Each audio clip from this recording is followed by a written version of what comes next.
my mother said. Your sister's family will always come first. You are always last. My father agreed. I answered, good to know. So I put myself first in my own life. Separate money, separate plans. Then a family emergency hit them. They expected me to pay. But what happened next? Left them frozen. Drop a comment and let me know where you're listening from and what time it is for you right now. I'd love to know who's part of our community. In my line of work, structural integrity is everything. You don't build a skyscraper on feelings. You build it on math, steel, and bedrock. If a load-bearing wall is compromised, you don't paint over it. You tear it out. My life in downtown Chicago is built on that principle. My apartment is a fortress of glass and reinforced concrete, sitting 40 stories above the noise. It is clean, transparent, and unyielding. It doesn't lie. My younger sister, Kennedy, operates on a different set of physics. She builds her life out of filters and sponsored content. She is a mommy influencer with 300,000 followers and a reality held together by debt. To the internet, she is the chaotic but adorable protagonist. To me, she is a structure waiting to collapse. I hadn't been to my parents' estate in 6 months. I avoided it for the same reason I avoid buildings with cracks. It's only a matter of time before the ceiling comes down. But then the text from my mother, Susan, arrived at 2 in the afternoon. Vague, demanding, and frantic. Come to the estate. Crisis. No please. No explanation. Just the assumption that I would drop my blueprints and run. I got in my car not because I obey but because I inspect. Driving to the suburbs, I felt that familiar tightening in my chest. It's a strange phenomenon, the way we return to the people who break us. We tell ourselves it's loyalty, but really it's a trap. We normalize the cruelty because admitting it would mean admitting we were never loved, just used. We mistake endurance for affection.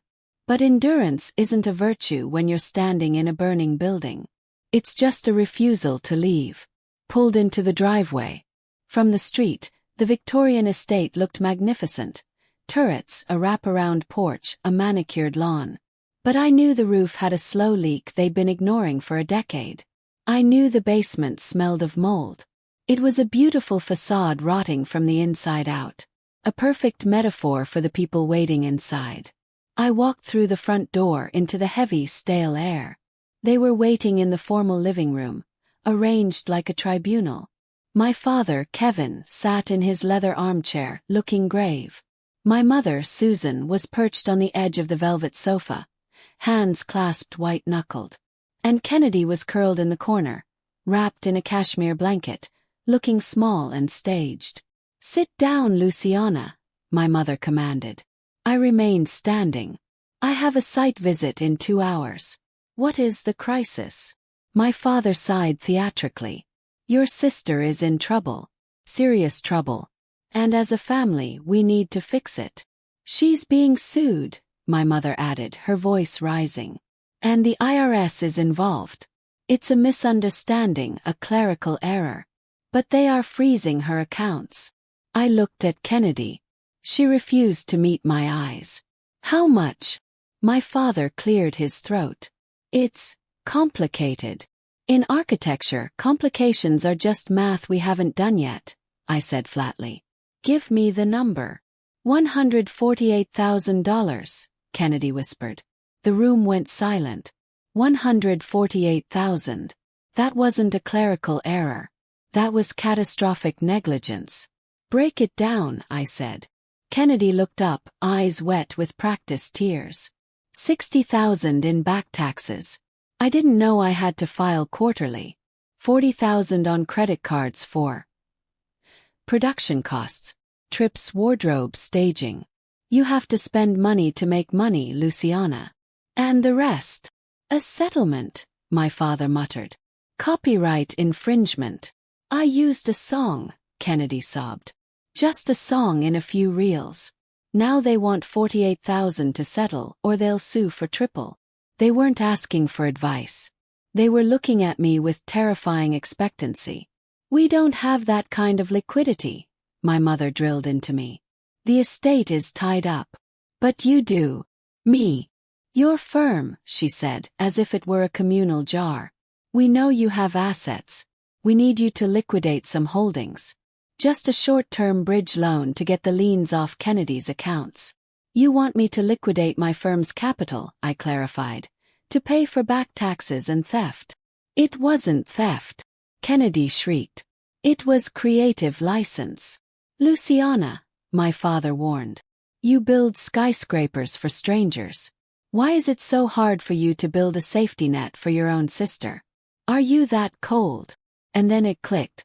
This entitlement hadn't sprung up overnight. It had been cultivated. I remembered a comment from my Aunt Sarah at Thanksgiving. It must be nice to have so much money you don't know what to do with it, while your parents struggle. My mother hadn't just been desperate. She had been running a whisper campaign against me for years. She had painted me as the greedy dragon sitting on gold, and Kennedy as the struggling artist. She had lowered the family's expectations of my character so that this demand would feel like justice.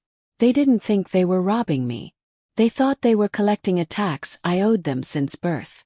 You think I owe you this, I said quietly. We think you owe this family loyalty, my mother snapped. We raised you. We sacrificed for you. Fix this, Luciana. Write the check. In my industry, when a client demands a change that threatens the project's stability, you pause the job site. You bring in inspectors. You point out where the load-bearing walls are missing. I looked at my mother, hand extended for a promise I wouldn't make. I looked at my father, whose bluster covered 30 years of failure. And I looked at Kennedy, the tarnished golden child. I need 24 hours, I said calmly. We don't have 24 hours. Kennedy wailed. They're freezing my accounts tomorrow. Then they freeze them, I said. If you want my help, you play by my rules. I need copies of the IRS notices, the demand letter, and the credit card statements. Why? My mother demanded. You don't need details. You just need to fix it. I don't pour concrete into a hole until I know how deep it is, I replied. Send the documents. I will review them tonight. I will give you my answer tomorrow at noon. Luciana, my father warned. Don't you dare walk out. Picked up my bag. Send the files or handle it yourselves. I turned and walked out, closing the door with a soft click. The silence in the car was exquisite. It wasn't the silence of a victim. It was the silence of a judge entering chambers. My mother texted me 5 times before I hit the highway. You're abandoning us. You're cruel. I didn't reply. I drove straight to my fortress. When I walked into my apartment, the air was cool and filtered. Molly was in the kitchen, chopping vegetables. She took one look at my face and poured a glass of red wine. They asked for money, didn't they? $148,000, I said. To save Kennedy from back taxes and a lawsuit. Molly paused. And let me guess. It's your duty because you're the successful one. Apparently, I said, kicking off my heels. They want me to liquidate firm assets. They think I'm greedy, not hardworking. What did you tell them? I told them I needed 24 hours to assess the damage. Molly smiled. So, we're doing an audit. We're doing an audit. I took my wine to the dining table and opened my laptop. I didn't feel sadness. I felt the cold, sharp focus of a forensic investigation. If they wanted me to buy into their project, I was going to inspect the foundation. I started with the documents Kennedy emailed. The credit card statements were a horror show. Luxury hotels, wardrobe rentals, dinners that cost more than a mortgage payment. The tax notices were dated 18 months ago. She hadn't made a mistake, she had ignored reality. But I didn't stop there. My architectural brain needed the whole site plan. If my parents claimed their assets were tied up, I wanted to know where the knots were. I pulled up public records and property tax assessments for their estate. I started digging into the financial history of the people who called me cold. The blue light of the screen was the only illumination. I worked for hours cross-referencing dates, looking for cracks. I wasn't looking to save them. I was looking for the truth. It was 2 in the morning when I found the termites. A document buried in the county clerk's archives. File number 2019-0448. A deed of trust. A secondary mortgage taken out on the Victorian estate 5 years ago. Molly, I said quietly. She walked over and looked at the screen. A home equity loan. For how much? $400,000, I said. Taken out 5 years ago. That's a lot of renovation money, Molly noted. But the house is falling apart. Exactly, I said. I pulled up a calendar. 5 years ago. What happened then? The timeline aligned perfectly. 5 years ago was when Kennedy launched her brand. That was the year she moved downtown into the high-rise she claimed brand deals paid for. That was the year of Bali, Paris, and the G-Wagon. They didn't invest in her potential, I whispered. They bet the house on her vanity. My parents had always held the estate over my head. We are saving this for you girls. This is your legacy. 'Twas a lie. A $400,000 lie. They had stripped the equity out of the house to fund Kennedy's fantasy. They had mortgaged their retirement to buy likes and followers. And now the money was gone. They aren't just broke, I told Molly. They are insolvent. The house is fully leveraged. If they sell now, they might just break even. There is no asset. There is no safety net. Molly sat down, horrified. So, when they asked you for the $148,000, they weren't asking to save Kennedy, I finished. They were asking me to make the balloon payment on their fraud. They need my cash because they spent the mortgage money on designer bags. I felt absolute zero.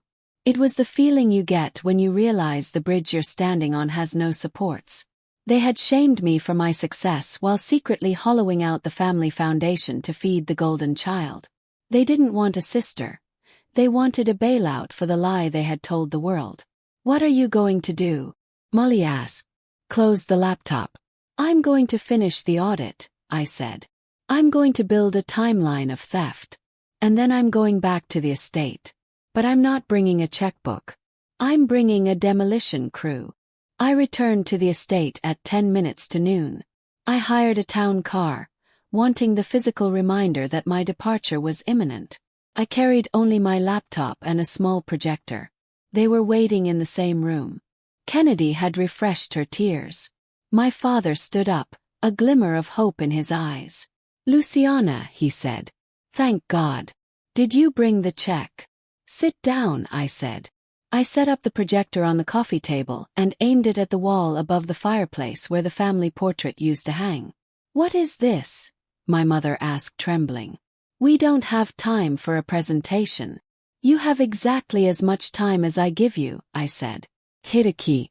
This is a structural audit of the Henderson family finances. Since you asked me to invest, I conducted due diligence. Luciana, stop, Kennedy hissed. Just give us the money. Slide 1, I ignored her. 2019. The year Kennedy launched her brand. Also the year you took out a $400,000 secondary mortgage on this house. Click. The deed of trust appeared on the wall. The silence was absolute. My father sank back. My mother covered her mouth. You told me this house was our legacy, I said, voice echoing. You told me you couldn't help with my grad school tuition because assets were illiquid. They were being funneled into Kennedy's vanity project. We believed in her, my mother whispered. It was an investment. Let's look at the ROI, I said. Blick. A split screen. Kennedy's Instagram posts from Paris and New York on the left. Corresponding withdrawals from the home equity line on the right. The dates matched perfectly. You didn't invest in a business, I said. You funded a lifestyle. You paid for the appearance of success to brag at the country club. And now the money is gone. Stop it, Kennedy screamed. You're just jealous. You've always been jealous. Jealous. I looked at her. Kennedy, you are 30 years old and insolvent. You have no assets, no career, and you are being sued for theft. I am not jealous. I am the auditor. I clicked to the final slide. Assets. 0. Liabilities. $850,000. The house is underwater, I stated. If you sell today, you walk away with nothing. How dare you, my father sputtered. How dare you investigate us like criminals? You asked for my money, I said. That gave me the right to know where it was going. You want me to pay the balloon payment on a lie you've been telling for 5 years. We are your parents, my mother cried. You have millions. What is 100,000 to you? It's the principle, I said. You want me to subsidize the favoritism that drove me away. We never neglected you. You mortgaged the family home to buy her a G-Wagon while I took loans for drafting software, I said. Do not rewrite history. I have the receipts. I shut the laptop. So, here are my terms. They looked up stunned. Terms? My father asked. I will pay the IRS, I said. Directly. Not a cent goes to Kennedy. I will pay the settlement. Directly. Kennedy sobbed with relief. Oh, thank God. Thank you, Luciana.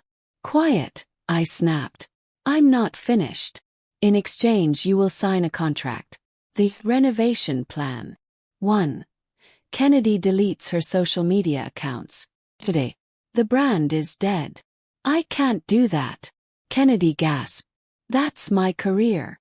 It's a liability, I said. 2. Mom and Dad, you list this house for sale immediately. You downsize to a condo you can afford. You stop pretending to be aristocracy. My mother looked around the room, tears streaming. She knew it was over. And 3, I said. You will write a letter to every relative you whispered to. You will tell them the truth, that I am not greedy, and that the only reason this family isn't on the street is because I cleaned up your mess. You will retract the lies. We can't, my father said weakly. It would humiliate us. That is the price, I said. Dignity is expensive. If you want my money, you pay with your pride. And if we say no? Kennedy challenged. I walked to the door, hand on the knob. Then the structure falls, I said. The IRS freezes your accounts. The lawsuit proceeds. The bank forecloses within 90 days. And I watch from my glass tower while it burns. Open the door. You have 1 hour. Text me your decision. Yes or no. No negotiation. I walked out to the town car. I didn't look back. I knew what a demolition looked like. I just lit the fuse. I sat in the car, watching the estate shrink in the rearview mirror. My phone buzzed 43 minutes later. Text from my father. 2 words. We accept. No apology. No admission of guilt. Just a transactional concession from a man who ran out of other people's money. They didn't agree because they saw the light. They agreed because I was the only life raft left. That was 6 months ago. Winter has settled over Chicago. The lake is steel gray, but inside my apartment it is warm. The terms of the renovation plan were executed with precision. The estate sold last month. They cleared enough to pay off the bank and the secondary mortgage, but nothing more.